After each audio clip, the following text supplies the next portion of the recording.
नमस्कार साथियों, success point के यूट्यूब प्लेटफॉर्म पर आपका बहुत बहुत स्वागत है। आज हम लोग वसा से संबंधित डिटेल पढ़ेंगे। वसा के बारे में आज हम लोग डिटेल पढ़ने वाले हैं, वसा यानी कि लिपिड के बारे में। तो आगे बढ़ने से पहले चैनल को सब्सक्राइब करें और बेल आइकन के बटन को दबाना ना भूलें। आइए बिना देरी के आगे बढ़ते हैं। वसा वसा के बारे में हम डिटेल पढ़ेंगे। वसा अर्थात चिकनाई शरीर को क्रियाशील बनाए रखने में सहयोग करती हैं। वसा हमारे शरीर के लिए उपयोगी है, किंतु इसकी अधिकता हानिकारक भी हो सकती है। यह मांस तथा वनस्पति समूह के दोनों प्रकार से प्राप्त होती हैं। वसा जो होती हैं वो मांस और वनस्पति दोनों प्रकार के जो समूह हैं उससे प्राप्त की जाती हैं। इनसे शरीर को दैनिक कार्यों के लिए शक्ति प्राप्त होती है। दैनिक कार्यों के लिए वसा से क्या होती है, शक्ति प्राप्त होती है, यानी कि एनर्जी प्राप्त होती है वसा से।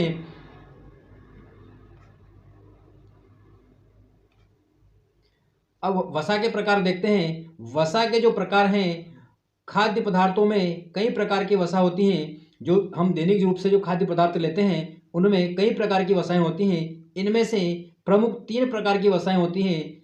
संतृप्त, एकल, असंतृप्त। संतृप्त को बोलते हैं एकल और असंतृप्त को बोलते हैं मोनो अनसेचुरेटेड और बहुसंतृप्त यानी कि पॉली अनसेचुरेटेड। कहने का मतलब ये है कि 3 प्रकार में से एक प्रकार तो हो गया आपका संतृप्त, दूसरा प्रकार हो गया असंतृप्त, दूसरा प्रकार क्या हो गया असंतृप्त, और तीसरा जो प्रकार है वो है बहुसंतृप्त, बहु असंतृप्त। यानी कि जो वसा जो होती हैं उनको 3 भागों में डिवाइड किया है। वसा को कितने भागों में डिवाइड किया है, 3 टाइप्स में बांटा गया है। तो सबसे पहले हम देखेंगे संतृप्त वसा। सबसे पहले क्या देखेंगे, संतृप्त वसा देखेंगे। संतृप्त वसा नुकसानदेह एनएलडीएल कोलेस्ट्रॉल बढ़ाती हैं। जो संतृप्त वसा जो है वो क्या बनाती हैं, वो कोलेस्ट्रॉल को बढ़ाती हैं। इसे सीमित मात्रा में ही लेना चाहिए। जो संतृप्त वसा है उसको सीमित मात्रा में ही लेना चाहिए। जैसे मक्खन, शुद्ध घी, वनस्पति घी, नारियल और ताड़ का तेल संतृप्त वसा के प्रमुख स्रोत हैं। यानी कि संतृप्त जो वसा होती है वो कहाँ कहाँ से प्राप्त होती हैं, मक्खन से प्राप्त होती हैं, शुद्ध घी से प्राप्त होती हैं, वनस्पति घी से प्राप्त होती हैं, नारियल और ताड़ के तेल से संतृप्त वसा प्राप्त होती हैं। प्रश्न ये बनता है कि संतृप्त वसा कहाँ से प्राप्त होती है, और ऑप्शन में आपके सामने जैसे मक्खन, ताड़ का तेल, ये सारे ऑप्शन में आपको मिलने वाले हैं।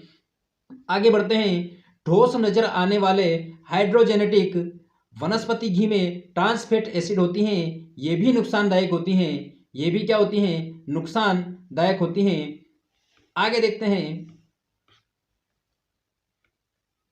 आपके शरीर में अभी भी स्वस्थ वसा की आवश्यकता होती है। इससे कोई फर्क नहीं पड़ता है कि आप किस खाने की योजना चुनते हैं। जैतून का तेल और एवोकाडो तेल आपके खाने की योजना में शामिल करने के लिए बहुत अच्छे विकल्प हैं। नट्स, बीज, जैतून और एवोकाडो स्वादिष्ट और स्वस्थवर्धक भी होते हैं।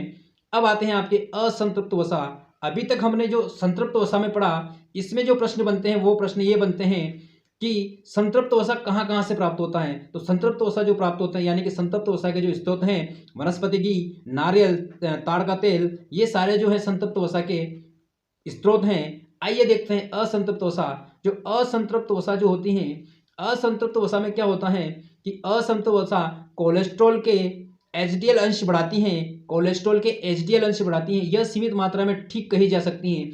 असंतृप्त वसा जो होती हैं वो एक लिमिट मात्रा में, यानी कि एक सीमित मात्रा में ठीक कही जाती हैं। प्रायः भोजन में एकल असंतृप्त वसा और बहु असंतृप्त वसा समान मात्रा में हो तो ठीक रहता है। एलडीएल कोलेस्ट्रॉल घटाने हेतु संतृप्त वसा कम कर देते हैं और एकल असंतृप्त वसा बढ़ा देते हैं। एकल असंतृप्त वसा के प्रमुख स्रोत, एकल असंतृप्त वसा के प्रमुख स्रोत, मेन पॉइंट यहाँ से आता है कि जो असंतृप्त वसा हैं इसके स्रोत क्या क्या हैं। तो इसके जो स्रोत हैं वो प्रमुख स्रोत हैं मूंगफली, सरसों और जैतून के तेल। ये इनके प्रमुख स्रोत हैं असंतृप्त वसा के। आगे बढ़ते हैं।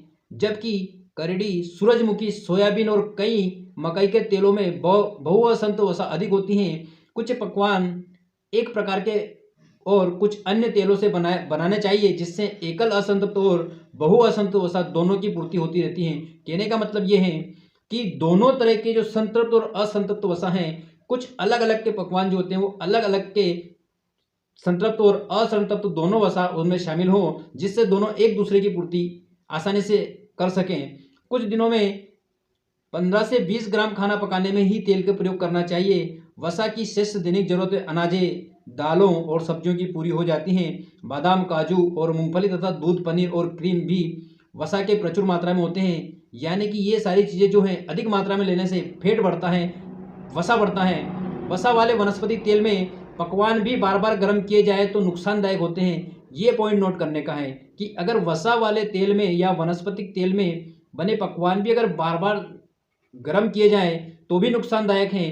अच्छी सेहत के लिए व्यंजनों को तेल नहीं बल्कि उन रेसिपी पर जोर दें जिसमें पकवान स्टीम और बेक या ग्रीस लगाकर बनते हैं। कहने का मतलब ये है कि जो पकवान जो हम बनाते हैं उसमें स्टीम और बेक और या ग्रीस लगाकर जो बनते पकवान हैं उन पर वो जो भोजन के लिए बहुत ही स्वादिष्ट और अच्छे होते हैं स्वास्थ्य के लिए। आगे बढ़ते हैं, एक सारणी दे रखी है। इस सारणी में ये है कि किस प्रकार का भोजन और किस तरीके के जो फल हैं प्रोटीन पर मन मिलता है, चर्बी और शर्करा जल, ये सारी एक चार्ट दिया है जो कि आप लोगों को देखना है। आगे देखते हैं, आगे भी यही सारणी दी हुई है और इस सारणी को आपको देखना है। सारा इसमें दे रखा है कि मूंगफली, गाजर, इनसे कितनी कितनी प्रोटीन मिलती है, कितनी कितनी चर्बी बढ़ती है, शर्करा कितना होता है, जल कितना होता है, ये सारी चीज़ें इसमें दे रखी हैं। और इसी के साथ अब हम आगे बढ़ते हैं और यही सेशन को समाप्त करते हैं जो कि बहुत ही मोस्ट और इम्पोर्टेंट है। ये कुछ डिटेल सेशन हम लोग लेकर आए थे जिससे कि कुछ वसा के बारे में कुछ प्रश्न बनते हैं। वसा के बारे में ये प्रश्न बनते हैं, नंबर एक तो वसा कितने टाइप से की होती है। वसा जो होती है वो मुख्य रूप से 3 प्रकार की होती हैं, असंतृप्त, असंतृप्त और बहु असंतृप्त। कहने का मतलब ये है कि असंतृप्त और बहु असंतृप्त दोनों को लेवल के लिए दोनों को अलग अलग टाइप्स के खाने बनाने में उपयोग किया जाता है। 3 प्रकार के टाइप्स पूछे जाते हैं, तीनों के स्रोत पूछे जाते हैं, कहाँ कहाँ से कौन कौन सी चीज़ें ली जाती है, कौन कौन सी चीज़ें कहाँ कहाँ से, संतृप्त वसा जो है वो कहाँ से प्राप्त होता है, इसके प्रमुख स्रोत कौन से हैं, और असंतृप्त वसा जो है वो कौन से स्रोत हैं जहाँ से ये प्राप्त किया जा सकता है। तो मिलते हैं अगले लेक्चर में, लेकिन जाने से पहले फिर से निवेदन करना चाहूँगा कि चैनल को सब्सक्राइब करें और इसी तरीके के डिटेल में बहुत सारी डिटेल वीडियोस लेकर आने वाला हूँ। तो इसी तरीके की वीडियो पाने के लिए चैनल को सब्सक्राइब करें और बेल आइकन के बटन को दबाना ना भूलें, जिससे आने वाली प्रत्येक वीडियो की नोटिफिकेशन आपके पास आसानी से पहुंचती रहेगी। मिलते हैं अगले लेक्चर में। जय हिंद, जय भारत, वंदे मातरम, जय श्री कृष्ण, राधे राधे।